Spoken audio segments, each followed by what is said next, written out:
多谢传这个在地人在地前来讲台南的消息。台南大学有一个超过30年的民俗队，其中创业宋江队，就捌陆续摕过7摆全国的冠军，嘛捌被邀请到双十国庆等等国内外大型庆典去表演。同时，为了要让民俗技艺甲传统文化会当伫全国各地传承甲发展，民俗队毕业生大部分拢去做老师，将这个艺术的文化继续传承落去。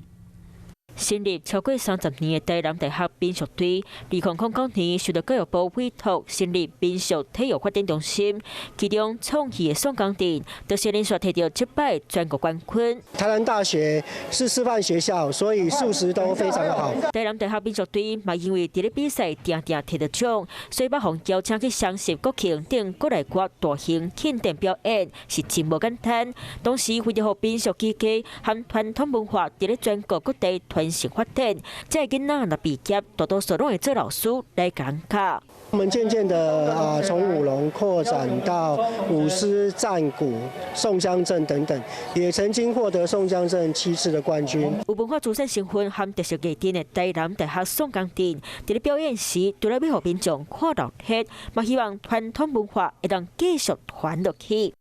Hello， 我是林纯佩。想要掌握最及时的新闻资讯或是体坛动态吗？赶快按赞、订阅、开启小铃铛，锁定华视新闻的 YouTube 频道。